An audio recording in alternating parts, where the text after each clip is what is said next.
నమస్కారం అండి. నేను డాక్టర్ మోవా శ్రీనివాస్ మాట్లాడుతున్నానండి. నేను వృత్తిరీత్యా కార్డియాలజిస్ట్ని, గుండె డాక్టర్ని. సో గుండె జబ్బులు చాలా వరకు కొలెస్ట్రాల్ వల్ల వస్తాయి కాబట్టి కొలెస్ట్రాల్ గురించి నేను చదవడం, అందరూ చదువుతారు. సో నేను కూడా చదవడం జరిగింది. దాని గురించి కొంత నాలెడ్జ్ సంపాదించి కొలెస్ట్రాల్ పెరగకుండా ఎలా ఉండాలి అనేటటువంటి వాటి మీద నేను ఎక్కువ మాట్లాడుతూ ఉంటాను. సరే, ఈ కొలెస్ట్రాల్ పెరగకుండా ఏమైతే మనం జాగ్రత్తలు తీసుకుంటామో దానివల్ల షుగర్ కూడా రాదు. సో అది కూడా ఈ డైటరీ ఆస్పెక్ట్స్ గురించి నేను చాలా చెప్తూ ఉంటాను. సో ప్రధానంగా సౌత్ ఇండియాలో మనకి ప్రధాన శత్రువు మనం తినే తిండిలో ఉన్నటువంటి క్యాలరీస్, అంటే కార్బోహైడ్రేట్స్, అంటే రైస్ అని.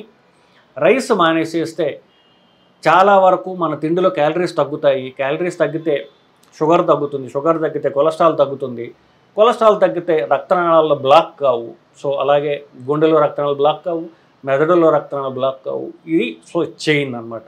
మీరు వెనక్కి పోతే చివరికి మనం తినే తిండిలో ఉన్నటువంటి రైస్ దీని ప్రధాన కారణము అని చెప్పడం వల్ల రైస్ మానేమని చెప్తాం. ఇక్కడ దాకా బాగానే ఉంది కథ.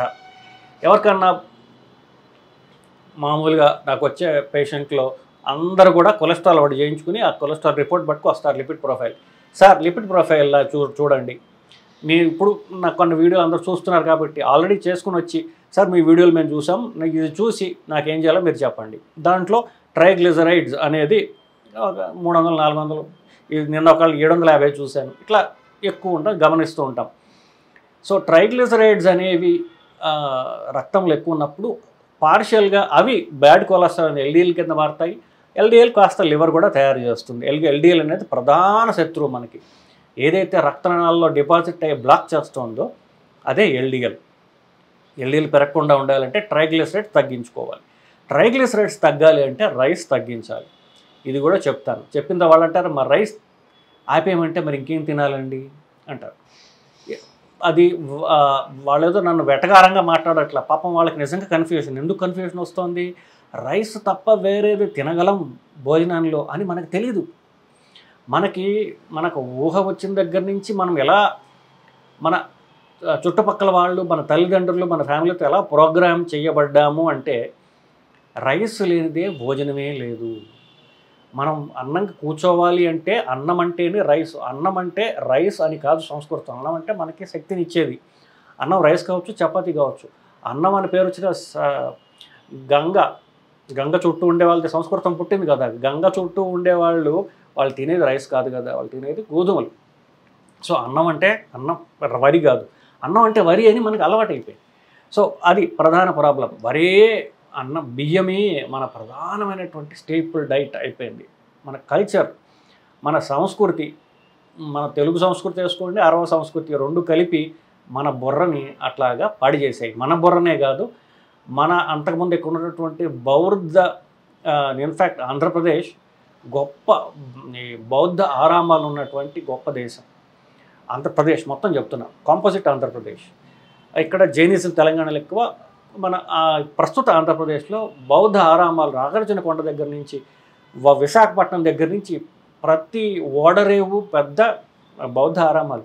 మన ఈ వరి అలవాటు వాళ్ళకు కూడా అంటించాం. అందుకనే శ్రీలంకలో, బర్మాలో, థాయిలాండ్లో, ఇంకా సౌత్ ఈస్ట్ ఏషియా మొత్తం అంతా కూడా రైస్ రైస్ రైస్. ఎక్కడైతే బౌద్ధం వెళ్ళిందో చైనా, కొరియా, జపాన్ మొత్తం అంతా రైస్. వాళ్ళకి ఎక్కడి నుంచి వచ్చిందంటారు? వరి అనేది ఇక్కడ మనకు ఈ టెంపరేచర్లో, ఈ వాటర్లో పెరిగేటటువంటి పంట. మరి అక్కడికి జపాన్కి, కొరియాకి ఎట్లా పోయిందంటే మనం అంటించాం అలా తీసుకొని పోయి. సో మనము ఇది అంటించుకోవడం కాకుండా మొత్తం అంతా ఈ బౌద్ధ మతం ద్వారా, బౌద్ధ మతం పాకింది, మన సంస్కృతం, పాలీ భాష సంస్కృతం పాకేయి, దాంతోపాటుగా వరి కూడా పోయింది. మొత్తం అందరూ వరి తినటం మొదలుపెట్టారు. కానీ మన ఈ బాడీ స్ట్రక్చర్ బట్టి జబ్బులు మాత్రం మనకి మిగిలిపోయాయి. చైనా వాళ్ళకి హార్ట్ అటాక్లు రావు, వాళ్ళకి పక్షవాతాలు వస్తాయి ఎక్కువ. మనకి హార్ట్ అటాక్లు మిగిలిపోయాయి. Coming back to the point, ఎప్పుడైతే వరి ఆపేయమన్నాను షాక్ తింటారు. మరి అన్నం తినకపోతే మేము ఏం తినాలండి అంటారు. ఏమి తినాలో ఇప్పుడు చెప్పబోతున్నా. ఏ తిండిలో అయితే ఫైబర్, పీచు పదార్థం ఎక్కువ ఉంటుందో అది మన రక్షిస్తుంది. దానివల్ల క్యాలరీస్ తగ్గుతాయి, పొట్ట నిండుగా ఉన్నటువంటి ఫీలింగ్ వస్తుంది. మనకి క్యాలరీస్ తగ్గుతాయి, పొట్ట నిండుతుంది, ఏదో తిన్నామన్నటువంటి మన జహ చాపల్యం, దుగ్ధ తగ్గుతాయి, మనకి ఆరోగ్యకరంగా ఉంటాం. సో దేంట్లో అయితే ఫైబర్ ఎక్కువగా ఉంటుందో అది మనకి ఎక్కువ మంచి చేస్తుంది. అలాగే ఇప్పుడు దీన్ని నా సొంత కొట్టాల్సిన అవసరం లేదు. ఫైబర్ ఎక్కువ ఉన్న ఫుడ్స్ ఏమిటి అని మీరు నేషనల్ ఇన్స్టిట్యూట్ ఆఫ్ న్యూట్రిషన్ వాళ్ళు పొందుపరిచినటువంటి ఒక book, so food composition tables అనేటటువంటి ఒక పీడిఎఫ్ వాళ్ళు ఇంటర్నెట్లో పెట్టారు. అది ఒక పెద్ద ఉద్గ్రంథం, 500 పేజీల ఉద్గ్రంథం. దాంట్లో టేబుల్ నెంబర్ 6లో ఉన్నటువంటి సిరియల్స్ అండ్ మిల్లెట్స్ కలిపి, మిల్లెట్స్ అనేది కొత్తగా వచ్చినటువంటి కొత్త మతం కాదు, అది ఎప్పుడో ఈ రెండు, ఇప్పుడు వరి ఎంతో మిల్లెట్స్ అంతే, కాకపోతే ఒక దానిలో క్యాలరీస్ ఎక్కువ, ఒక దానిలో క్యాలరీస్ తక్కువ. అవి కొత్తగా ఎవరు కనిపెట్టలేదండి, అవి మనకి ఎప్పటి నుంచో మనకి ఆల్రెడీ ఉన్నవే అవి. సో క్యాలరీస్ అన్నిటికంటే తక్కువగా ఉన్నటువంటి, అంటే క్యాలరీస్ తక్కువ ఉండి ఫైబర్ ఎక్కువగా ఉన్నటువంటి తిండి ఏదంటే ఫస్ట్ మొక్కజొన్న, మెయిజ్ అంటాం మొక్కజొన్న. అలాగే ఇప్పుడు ఫర్ ఎగ్జాంపుల్ కార్న్ అంటారు ఇంగ్లీష్లో, మీరు సినిమాలకు వెళ్తే స్వీట్ కార్న్ అని అమ్ముతారు. సో ఈ స్వీట్ కార్న్, స్వీట్ అనే ఒక అపోహలో మనం ఉంటాం. స్వీట్ కార్న్ స్వీట్ తక్కువ ఉంటుంది, క్యాలరీస్ తక్కువ ఉంటాయి, అన్నిటికంటే క్యాలరీస్ తక్కువగా ఉన్నటువంటి పదార్థం. సో మెయిజ్, మొక్కజొన్న అన్నిటికంటే క్యాలరీస్ తక్కువగా ఉన్నది. కానీ మొక్కజొన్న అన్నంలాగా తినలేం కదా, మనం తినగలము, తినలేము కదండి, మనకి అలాగా కూరలు పప్పులు తినలేము. కానీ ఒట్టి మొక్కజొన్న ఉడకబెట్టి దాంట్లో కాస్త ఉల్లిపాయలు అట్లా వేసుకుని మీరు ఎక్కువ క్వాంటిటీ తిన్నట్లయితే కడుపు నిండుతుంది, క్యాలరీస్ తక్కువ ఉంటాయి. నెక్స్ట్ కీన్వా లేదా కినోవా అంటారు, QUINOA. హైదరాబాద్లో చాలా చాలా పెద్ద పెద్ద ఈ మాల్స్లో వాటిల్లో అమ్ముతున్నారు వాటిని, కినోవా. అది చాలా క్యాలరీస్ తక్కువ ఉన్నటువంటిది, పీచు పదార్థం ఎక్కువ ఉంటుంది, తినడం చాలా ఈజీ. అది నెక్స్ట్ అండి. ఇప్పుడు మెయిజ్లో పర్ 100 గ్రామ్స్ స్టార్చ్ మీరు 14 వేసుకుంటే కినోవాలో 42 ఉంది. నెక్స్ట్కి వచ్చేది బాజ్రా, జొన్నలు, ఒక రకంగా జొన్నలు అంటాం, మొక్కజొన్న కాదు జొన్నలు అంటారు, చిన్నగా ఉండేటువంటి జొన్నలు. బాజ్రా, జొన్న రొట్టెలు అని తింటారు తెలంగాణలో, కొంత రాయలసీమలో కూడా తింటారు, ఎక్కువ తెలంగాణలో తింటుంటారు. ఆంధ్రాలో కొన్ని చోట్ల గుంటూరు ఆ ఏరియాలో తింటుంటారు. జొన్న రొట్టెలు చాలా మంచిది, దాంట్లో 55 గ్రామ్స్ క్యాలరీస్ ఉన్నటువంటిది ఉంటుంది. 100 గ్రాములు దాంట్లో బాజ్రా తీసుకుంటే దాంట్లో 55 క్యాలరీలు ఉంటాయి. నెక్స్ట్ రాగులు 60, దాని తర్వాత గోధుమ రవ్వ అది 70, దాని తర్వాత గోధుమ పిండి, అన్నిటికంటే లాస్ట్ రైస్.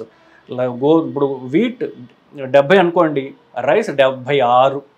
దాంట్లో బ్రౌన్ రైస్, మరి అన్నం మానేసామంటే మానేసామండి అంటే మరి ఏం తింటున్నారంటే బ్రౌన్ రైస్ తింటున్నానండి, వైట్ రైస్ మానేశానండి.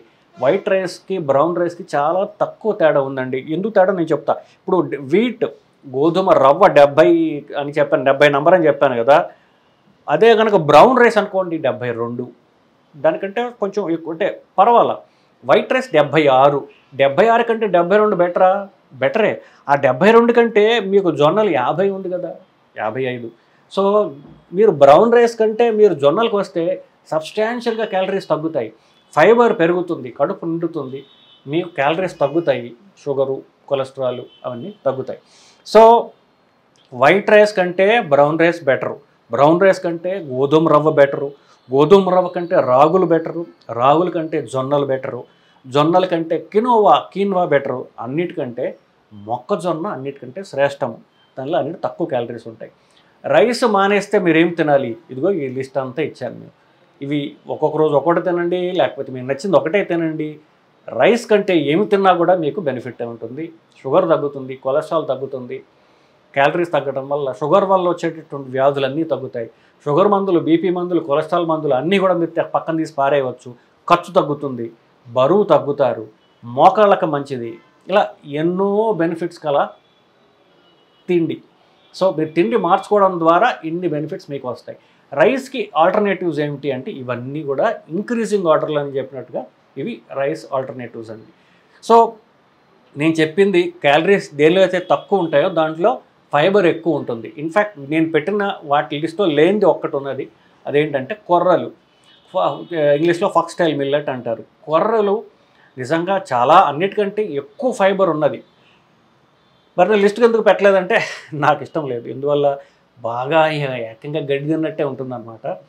సో కొర్రలు తినగలిగే వాళ్ళు కొర్రలు తినండి, కొర్రలు ఇంత తింటే మీకు పొట్ట నిండిపోతుంది, విపరీతమైన పీచు పదార్థం ఉంటుంది. కొరలు దాని ఇన్ఫ్యాక్ట్ అది నేను ఎందుకు దీంట్లో నెంబర్ మెన్షన్ చేయలేదంటే ఆ లిస్ట్లో ఒరిజినల్ లిస్ట్ వాళ్ళు మెన్షన్ చేయలేదు కాబట్టి. బట్ మన ఎక్స్పీరియన్స్ ఏం చెప్తోంది, వీటన్నిటికంటే కూడా కొర్రల్లో ఈ ఫైబర్ పీచు పదార్థం చాలా ఎక్కువ ఉంటుంది. కొర్రలు తినగలిగిన వాళ్ళు, ఎక్కువ కాలం పర్మనెంట్గా తినగలిగిన వాళ్ళు నిజంగా దాన్ని కంటిన్యూ చేస్తేనే మంచిది. సో ఇదండి. రైస్ ఆపేస్తే మరి ఏమి తినాలి అంటే ఇన్ని ఆల్టర్నేటివ్స్ ఉన్నాయి మనకి. వీటన్నిటిని మీరు ఎప్పుడు కావాలంటే అప్పుడు తినండి, అకేషనల్గా రైస్ తినండి. బట్ రైసే ప్రధానంగా మీరు తిన్నట్లయితే మీకు రైస్ సంబంధించి క్యాలరీస్ సంబంధించినటువంటి షుగర్ నుంచి ఎన్నో జబ్బులు వచ్చేటట్టు అవకాశం ఉంటుంది. సో బహుశా ఈ ఇన్ఫర్మేషన్ మీకు క్లియర్గా ఉందని నేను అనుకుంటున్నానండి. ఇంకా మీకు డౌట్స్ ఉంటే ఏమన్నా కింద కామెంట్స్ తెలియజేయండి, అప్పుడు మనం ఆన్సర్ చేసే ప్రయత్నం చేస్తానండి. నమస్కారం.